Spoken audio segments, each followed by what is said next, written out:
자, 이어서 마제스터 전문가님의 키워드부터 만나보겠습니다. 자, 어떤 키워드 가지고 오셨을까요? 네, 2차 전지 양극재. 양극재요? 양극재요? 네. 앞서 상담에서도 뭐 양극재 얘기를 잠깐 해주셨는데, 그렇죠. 자, 어떤 이유가 있을까요? 사실 앞으로 이제 우리가 봐야 될 거는 기술력이란 말이에요. 네. 우리 국내 우리가 예를 들어서 이제 중국 시장에서 CATL이라든지 BYD라든지 LFP 그러니까 수요 자체가 기술력이 따라오지를 못해요. 그러니까 제가 보고 있는 게 우리나라의 에코프로비엠이라든지 LG에너솔루션이라든지 이 기업들 같은 경우는 이 양극재 하이니켈 쪽을 지금 수요 자체가 90% 이상 쓰고 있단 말이에요. 네. 그러니까 NCM의 조합은 그 니켈, 코발트, 망간이고요. NCA 같은 경우는 니켈, 코발트, 알루미늄이에요. 근데 니켈, 코발트, 알루미늄 같은 경우는 지금 가장 안정성을 요하거든요. 니켈, 코발트, 망간 같은 경우는 이제 효율이에요. 수율이 많이 나와줘야 되는데, 그래서 니켈, 코발트, 알루미늄, NCA 같은 경우는 앞으로 예를 들어서 뭐 삼성 SDI라든지 파나소닉이라든지 이쪽으로 계속 좀 커질 거라고 보고 있고요. 그리고 NCM 같은 경우는 우리 LG 엔솔이라든지 LG 화학이라든지 이렇게 우리가 업종을 보게 되면 화학 섹터하고 전기전자 이렇게 섹터가 좀 나눌 수가 있거든요. 그래서 네. 앞으로 제가 봤을 때는 니켈, 리튬 가격이 이제 빠진다 하더라도 수요가 늘어날 수가 있거든요.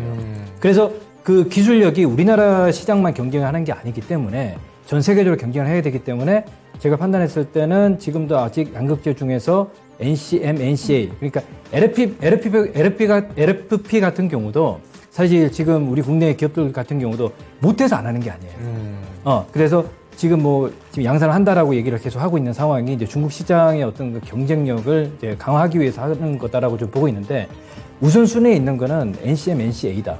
하이니켈, 하이망간 쪽으로 우리가 좀 계속 봐야 되지 않겠냐. 그래서 국내 최고 기술력을 가지고 있기 때문에 2차 전지 양극재는 계속 우리가 좀 봐야 되는 핵심 포인트다라는 말씀을 드리면서 키워드를 제시를 해드리겠습니다. 오늘 히든카드 키워드가 좀 재밌네요. 최병훈 전문가님께서는 이제 양극재 말고 동박에 집중해야 된다라고 말씀해 주셨고 마제스터 전문가님은 아니다. 아직 양극재 끝나지 않았다. 아직 계속해서 성장할 것이다라는 포인트 잡아주셨는데 자 그럼 양극재와 관련해서는 어떤 히든카드 있을지 후보 종목도 바로 만나보죠. 네, 6가지 히든카드 들어왔고요. 뒤집겠습니다. 자, LG 에너지 솔루션, 삼성 SDI, 포스코홀딩스 앞서 상담도 있었죠. 제2의 삼성전자가 될 수 있는 포스코홀딩스고요. 에코프로비엠, 금양 LG 화학까지 있습니다. 자, 이 중에서 어떤 걸까요? 에코프로비엠. 에코프로비엠이요. 에코프로비엠 진짜 많이 올랐죠. 지금 사도 돼요?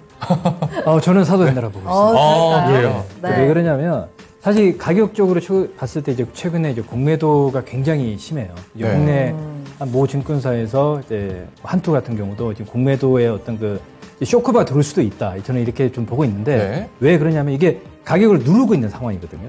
근데 지금 현재 올해 매출 자체를 보게 되면 우리 양극재 기업들 같은 경우는 우리 사실 그렇습니다. 우리가 셀 기업들 같은 경우는 이미 조인트 벤처를 설립을 해서 각 자동차 회사에 3년 동안 이제 기술 공유를 해요. 공유를 하면서 이제 수율 자체가 계속 앞으로 이제 미래에 오다를 다 받아놓고 이렇게 하고 있단 말이에요. 그래서 제가 봤을 때는 에코프로비엠 같은 경우는 지금 NCA예요. 삼성 SDI 주 매출처고 그리고 SK온의 주 매출처란 말이에요. 제가 보는 관점은 일단은 앞으로 이제 올해 1분기에 매출 자체가 2조 원을 발표를 했단 말이에요. 그리고 영업이익이 1,400억이에요. 그래서 2023년도 올해 2분기를 보게 되면 한 2조 5천억에 영업이익이 한 2천억에서 한 2,400억 정도 예상이 되고 있거든요. 네. 그래서 꾸준하게 가격은 빠진 것도 아니죠. 근데 이거 사실 좀 무서운 가격이란 말이에요. 네. 가격인데 지금 헝가리 공장도 또 다시 지금 좀 준공을 하는 상황이고 앞으로 유럽 북미 쪽만 아니고 유럽 북미에서 좀 마이너스 됐던 부분들이 유럽 쪽에서도 이제 커버를 하고 있는 이런 시장이기 때문에 제가 봤을 때는 양극재 관련해서 많이 올라 있지만 네. 안 빠지잖아요.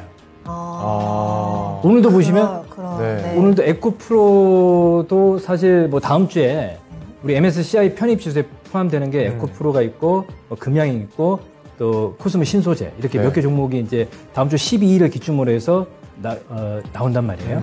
제가 봤을 때는 약간 변동성이 있을 수 있겠지만 에코프로의 우리 자회사 격인 에코프로비엠 양극재 그래서 에코프로비엠 같은 경우는 꾸준하게 북미뿐만 아니라 유럽 쪽 그리고 EV 고객 사격 출하량이 계속 좀 늘어날 거라고 좀 보고 있고 그리고 이제 EV용 양극재 수요도 확대가 되고 신규 공장 또 가동 준비를 하고 있기 때문에 제가 봤을 때는 정말 이게 지금 가격 자체가 오늘도 뭐 직전 저점 지지는 됐지만 네. 기술적인 것보다도 우리가 좀 장기적으로 봤을 때는 이 가격도 싸지 않느냐 이렇게 좀 보고 있습니다.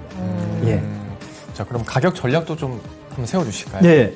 제가 이게 저녁 방송을 오랜만에 나오다 보니까 한 주의 전략인지는 몰랐어요.